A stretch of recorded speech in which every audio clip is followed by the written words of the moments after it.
الاولى تاع السجن قارة. وثالث حاجه واخر حاجه غادي نتكلموا عليها في هذا الفيديو هذا اللي هي لعنه السجن قارة.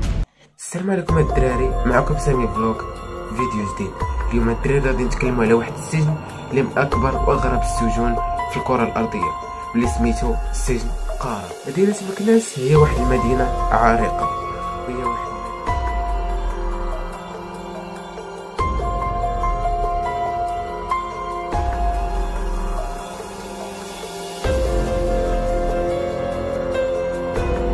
اليوم الدراري جيت نتحدث لكم على سجن قارة اللي هو واحد السجن كبير بزاف وخطير لدرجه ان المساحه ديالو ما يقدرش يتصورها العقل البشري. هذا تم البناء ديالو على يد السلطان المولى اسماعيل. السلطان المولى اسماعيل امر باش يكون هذا السجن هذا كبير بزاف وغامض، لحقاش هو كان باغي يدخل ليه واحد العدد كبير جدا من السجناء، يعني كان تقريبا ما يزيد عن 40,000 سجين اللي غادي يدخل داك السجن.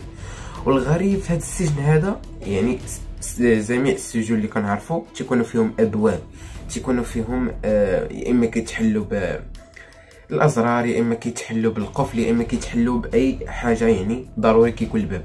هذا السجن هذا لا، هذا السجن هذا سامبل سجن، يعني عباره عن غرف وكل غرفه كتشبه الاخرى، لدرجه انك لو بقيتي كتزيد لقدام شي شويه غادي يجيك بحال شي متاهه، غيجيك بحال راك تدور بلاصتك.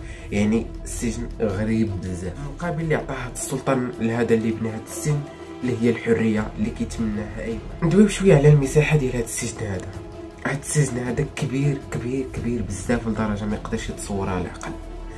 هذا السجن هذا لدرجه الكبر ديالو كانوا واحد الوقائع شحال هادي كيقولوا ان يعني شي مغاربه دخلوا وما عاودوش خرجوا كاع.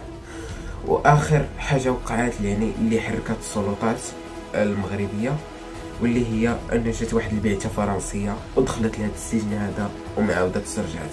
من تماك فحال تزلزل المغرب، اما فرنسا يعني ناضت ودوات على حقها، فناض المغرب وسد هذيك الممرات اللي كانوا كيديو لواحد الطريق طويل. ثلاثه الروايات اللي كيتناولوا المساحه ديال سجن قارة.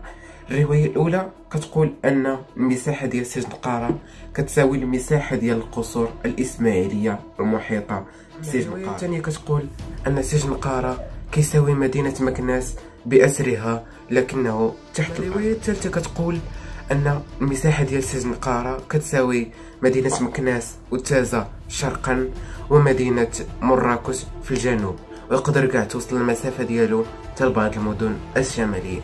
مساحه ما يقدرش يتصورها العقل. يوزو دابا الان لتسميه السجن باسم قارة. الروايه الاولى كتقول ان داك الشخص اللي امره السلطان انه يبني السجن اللي كان اللقب ديالو قارة.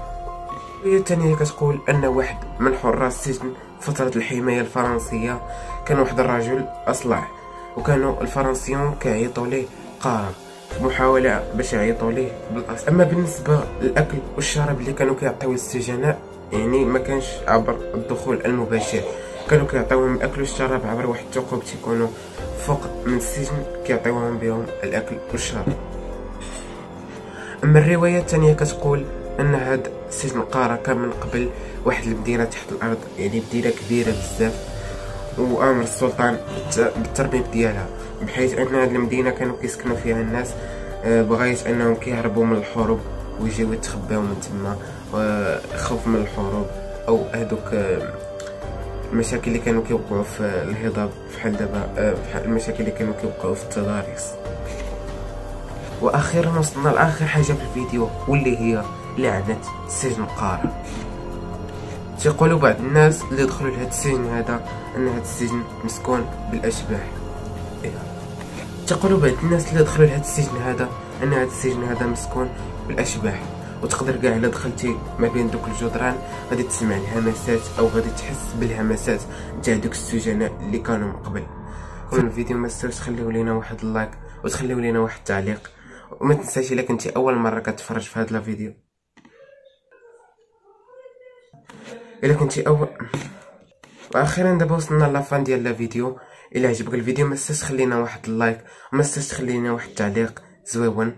وما تنساش الا كنتي اول مره كتشوف هاد القناه هادي او كتشوف هاد الفيديو هذا، بس تهبط وتبرك على داك الزر الاحمر وتفعل زر التنبيهات باش يوصلك اي جديد خاص بالقناه ديالنا. السلام عليكم.